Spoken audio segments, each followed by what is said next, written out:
everybody, Cal Banyan here. Cal Banyan's Hypnosis, etc.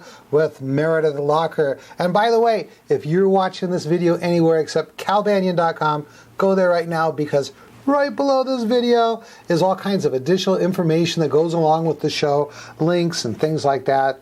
And, you know, that's just what you need to do. I've got a whole bunch of stuff for us to go through today on how we're going to squeeze it all in. Before we do, let me introduce my amazing co-host who just adds so much to the show, to the program. She has got a master's degree in psych. Before she was converted to doing hypnotherapy with me. She was a psychotherapist. She's a 1%er, and that means among the best of the best in the profession. And she is a brainiac. She lives in LA. If I was getting sessions and I lived anywhere near LA, she's the one I would go see. She's a brainiac and a dog lover. How's it going, Meredith? It's going great. You know, my dog just turned 1, Cal. Oh my, what does that mean? He's 1 year old, so he's 7 years old in people years. So has he got all of his teeth now and stopped chewing on stuff? He's never been a bad boy like that. Come on now, that's you. Hey, I've had all my teeth for a long time. I'm so glad. And you know what, everybody? I want to tell you guys a little bit about Cal. Cal is the trainer of the 1%ers, the top 1% of our profession. He is here in the Tustin Banyan Hypnosis Center, and so if you're ever wanting to fly in from Egypt, or if you happen to be in the Orange County area, you definitely have to go and, you know, check out some of his classes, check out his sessions. He is the best. If I were to ever send a family member somewhere, they would go to Cal. And like me, he has a master's degree in psychology, and he has developed the 5-path and 7th-path systems that I use every single day with clients, and I love this man. I just have to tell you, he's great. Oh, well, thank you very, very much. The feeling is mutual. Aw, thank you. Hey, I've been so busy. We just finished up the NGH-approved Banyan Hypnosis Certification Super Course with the 5-path and 7-path. I worked those students like dogs. You know what that's like, right? I do. My goodness, Hypnosis Boot Camp is what I called your class. Now I'm getting ready to go off to Boston. I've got a big weekend training I'm doing for my secret project. And then, while everyone's watching this video, I'll be out there. And then next week we're going to be at the NGH convention. I'm going to be doing my 7-path self-hypnosis teacher certification course. That's like a 3-day pre-convention workshop. Then I do a short 1-hour overview of 5 paths so people can get an idea what that's about. And then I'm also doing a 2-hour workshop on how to use hypnosis to overcome secondary gain. Secondary gain is the one thing that'll mess up everything if you've done everything right with your client. If they got significant secondary gain, they're not going to be successful.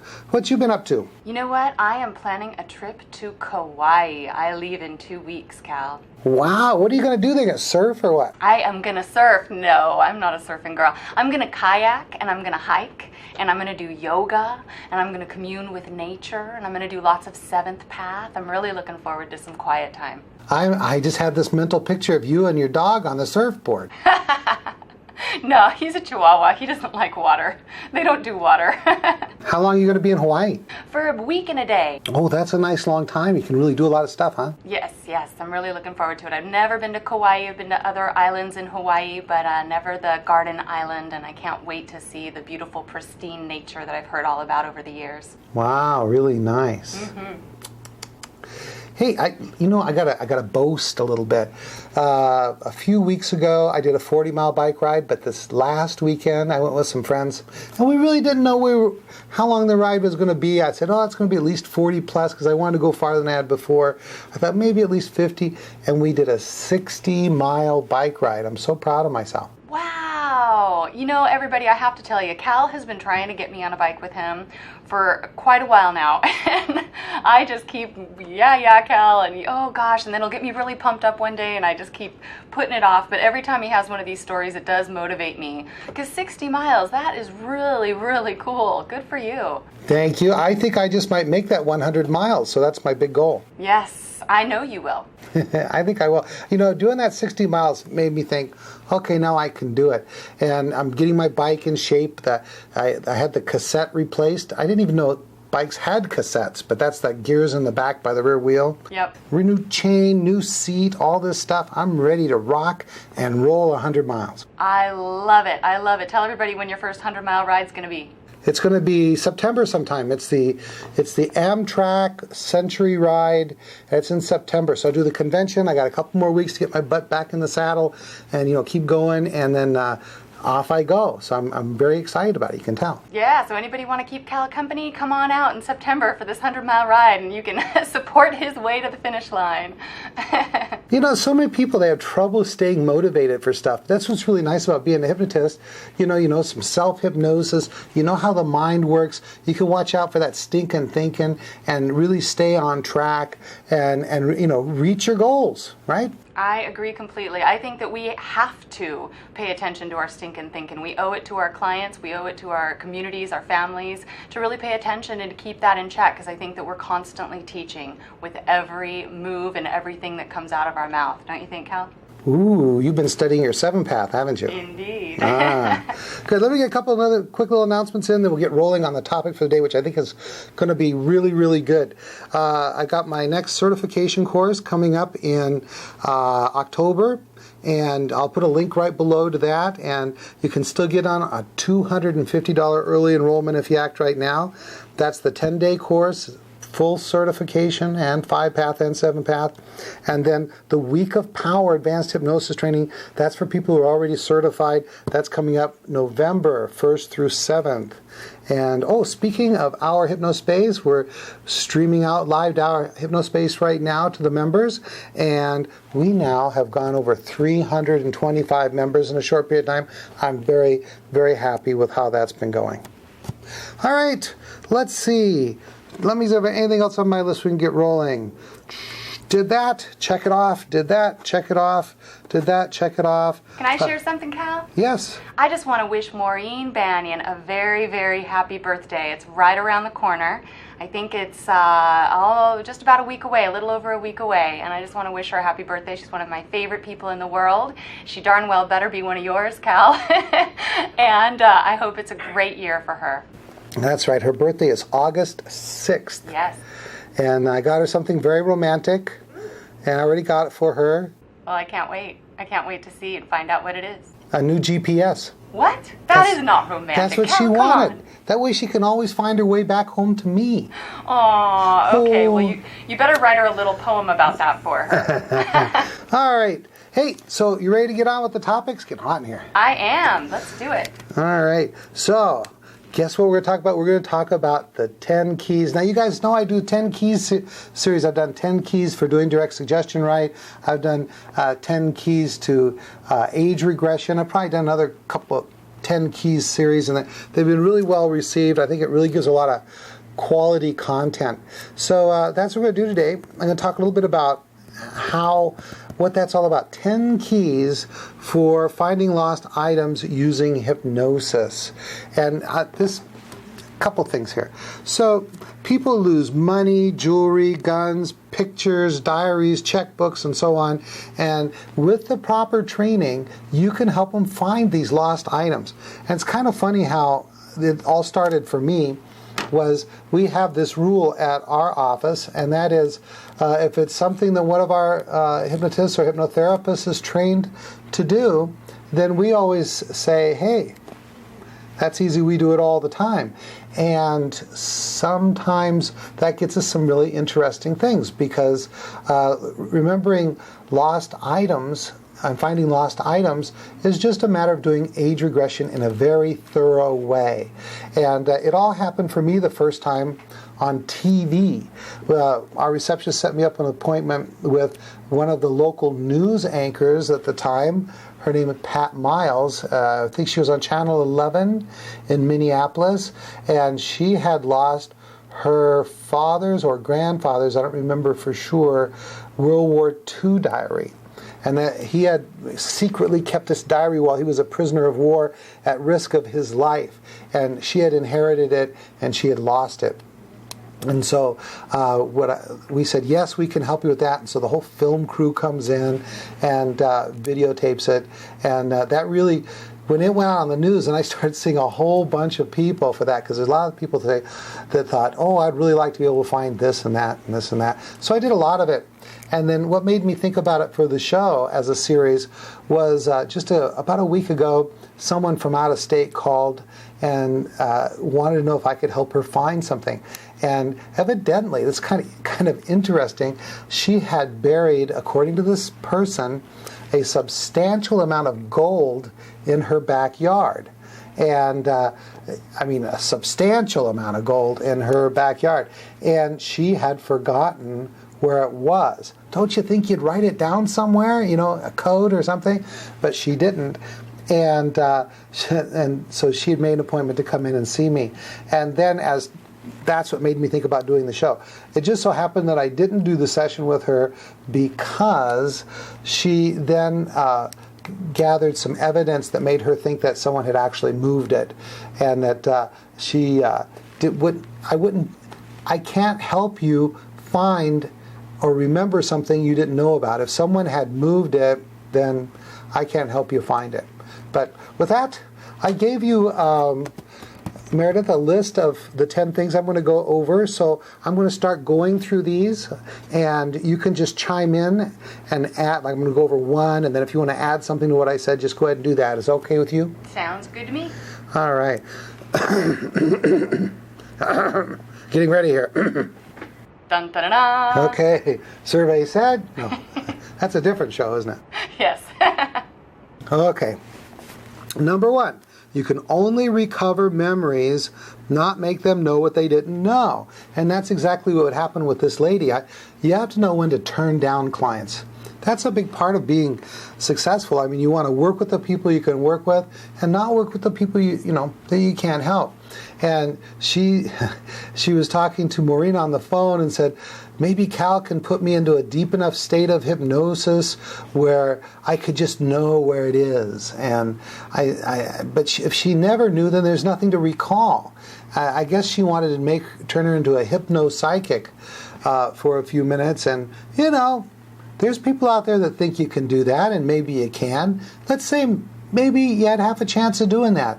I'm not going to have this person fly down from 1,500 miles away on a speculation. I'm only going to have them come in and see me if I am pretty doggone sure that I can help them out. Anything you want to add to that first point there, Meredith? Yeah, I agree. I actually have had several people just recently call for just that reason, wanting something that they don't believe they've ever even known, and wanting to try to pull that out of a higher part of them, that kind of thing. And I'm all about using your assets if you want to find something, and so I recommended that they go see a medium or go see a psychic, that kind of thing. And those are the people that can probably help them find something that they don't know where it is in the first place. But that's not our job. So I'm right there with you, Cal. Exactly. Hey, in this episode, we're going to talk about using hypnosis, but I think maybe in the next episode, or as soon as we get done finishing these keys, remind me, and I will talk about how to use the pendulum to find lost items like I did in class. And so will you kind of write that down to help me out? I will. You got it. Okay, good. Number 2, let them know, this potential client, that trying too hard can keep it from happening. This is the one thing that will undermine the whole process. They will not allow the mind to go into that state of relaxation that's associated with the state of contention, which is the hanging on every word of the hypnotist, in order to go into the state of somnambulism, so that we can get at the information through a process called revivification. You see, you can't accomplish this by being all in your conscious mind trying to recall so hard, because that's what they've been doing. They can't keep doing that. They've got to allow themselves to go into this more relaxed state of mind. Meredith, anything to add to that? No, nothing any different than what you just shared, Cal. I mean, I agree completely that trying too hard with any issue whatsoever will create a challenge for us. And so the best way for them to handle that would just be to kind of trust that we know what we're doing and we've done this before, know exactly how to handle anything that might come up, and to just kind of relax and enjoy the process. Yeah, I think that's a good generalization. Is sometimes if we're having a hard time with a client, it might be because they don't understand the instructions, and sometimes they're resisting because they don't want to experience a sad feeling or something like that.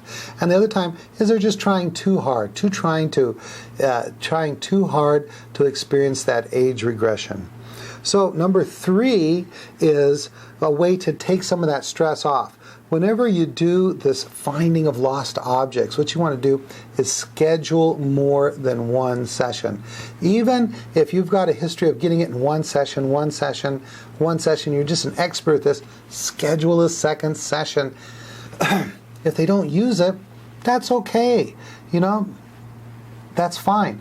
Maybe they want to use it for something else, some life-changing hypnosis session, but it allows them to not feel so forced that they must find that lost item in the one session. Back to you, Meredith. Yeah, it's kind of along the same lines as how we don't, with age regression work, we don't try to find the ISE right off the back, the initial sensitizing event, the root cause of the problem. We don't try to jump right to that. We understand that not only are there going to be some valuable stops before we get there, the subsequent sensitizing events, but it's going to take a little of the pressure off of the client from feeling like they've got to go to that root cause right off the bat. And it makes good sense, because it's quite possible that the client will be tense the first session, and it's quite possible that you can't get there, and so you don't want to break their confidence by setting them up to think that you're going to have one session and it's a be-all and end-all kind of a thing. I always say that most likely we're going to need 2 sessions for that, and give them extra things along the way, maybe some extra direct suggestion. I kind of find out a little bit in the pre-hypnosis interview what it is that's going on in their life, and so I'll give them some things to make it worth their while. But you're right, absolutely. It does take the pressure off the client, and it definitely sets you up for success. Perfect. Did you happen to remember to check the timer when we started? I sure did, Cal. Good. How are we doing on time? About 3 minutes left. Ooh, baby, I got to hurry up. Because I want to get to some real meat here. Number 4, in some cases, a memory may not exist to be recovered, i.e., for example, sometimes when people are knocked unconscious, the information never really got stored in permanent long-term memory. Also, when drugs or alcohol, if they were so intoxicated that they passed out or blacked out, sometimes that information is not available. So that doesn't mean you don't try. It doesn't mean you don't go for it. You still go for it, but that may be the thing that blocks it from happening. Anything you want to add to that, Meredith? Well, I wanted to ask you, Cal, would you recommend that would be something that you discuss over the phone with a client in trying to determine if you should take the case or not, or is that something that you would just kind of leave up in the air and deal with as you get into session? The problem is, if you, in the pre-hypnosis interview or on the phone with the person, if you suggest to them that you may have difficulty recovering the memory, that only makes it more difficult to uncover the memory. So I recommend that you don't suggest that the memory may be difficult to recall if they have been knocked unconscious, or alcohol or drugs causing them to go unconscious, that kind of thing. And sometimes you just have to feel the vibe on that. Like, sometimes it might be the right thing to tell them, like if someone, it's like they're going to be flying, 3,000 miles to see you, and it's an abnormally expensive and inconvenient thing, you might want to warn them ahead of time. But, if they're in the same town and it's not really a huge burden on them to see you, then maybe you shouldn't bring it up. How's that feel? That feels great to me. Thank you. I agree completely. Good. We're going to run over just a few minutes because I really want to get into this at least a little meat and potatoes here, okay? Sounds good. Okay. Number 5, make sure you do the phase 1 stuff, as the 5-pathers call it. That's preparation, testing, and convincing. So do a good pre-talk. Make sure they don't have misconceptions about hypnosis. You know you're going to do age regression with them, so you want to make sure they understand that age regression, how real it is varies from individual to individual, that they won't be, I don't know how to say it. You'll only go where you need to go. You're not going to go to times and places in their life that aren't relative to what you're working on, and that kind of thing. Also, the pre-hypnosis interview.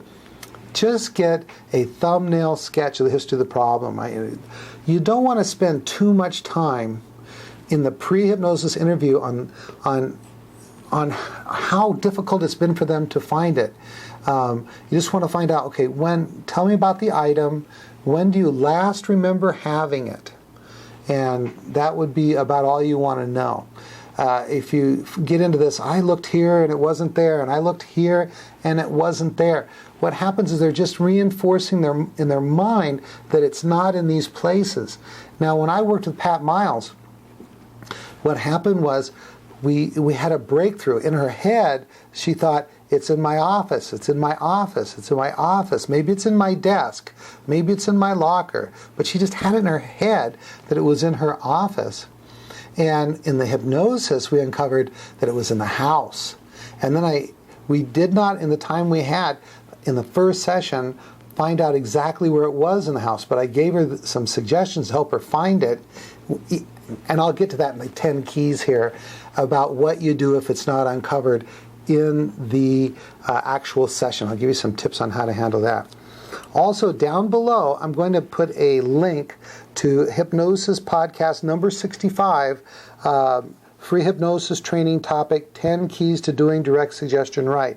I'm also going to put a link to the 10 Keys to Doing Age Regression Right, because those videos and there's like 5 of the direct suggestion videos and 7 of the free age regression videos, and you watch that stuff and it's really going to support the material that I'm giving to you now really, really well.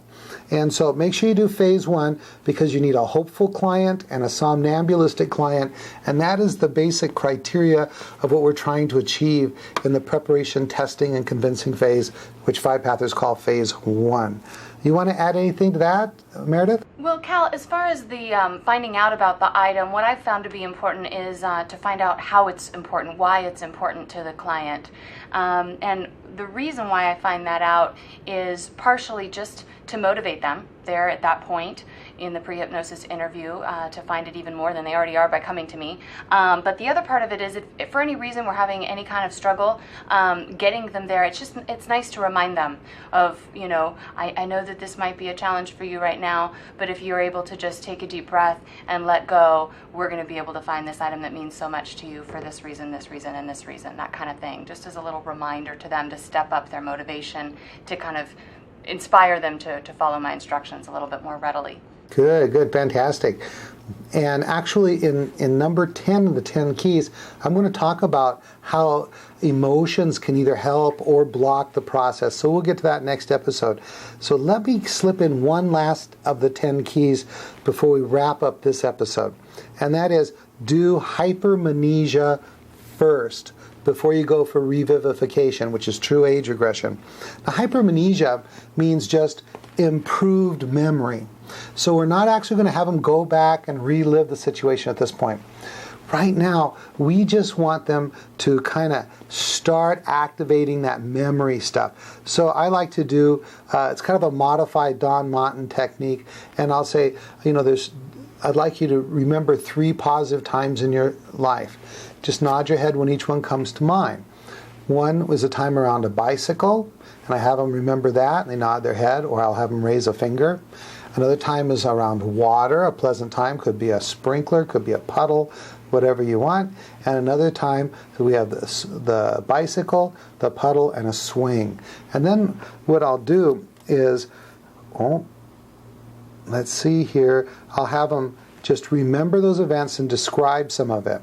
And then next, we're going to actually do age regression. I'm going to draw a little line right here, because that's where we're going to take off next episode, about how to use those positive things that they remembered as ways to practice the regression, because we want to really practice them up really good with some very kind of unimportant but pleasurable events. I'll get into that next episode.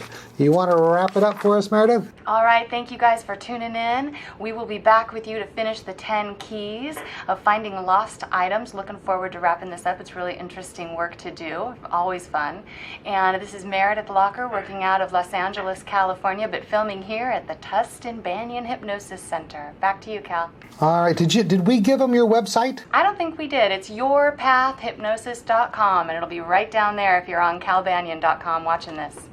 Good. If you guys are watching this anywhere but calbanyan.com, go there now. My other important websites are hypnosiscenter.com. That's where all my course schedule is.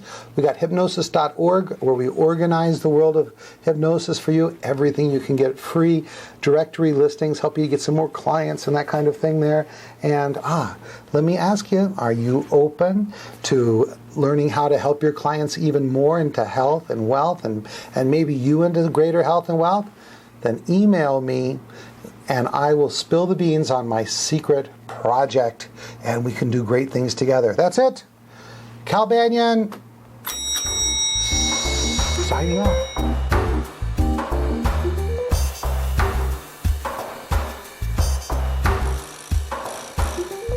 This recording is the property of Cal Banyan and Cal Banyan's Banyan Publishing Incorporated. All rights reserved. For private use only, may not be duplicated without written permission.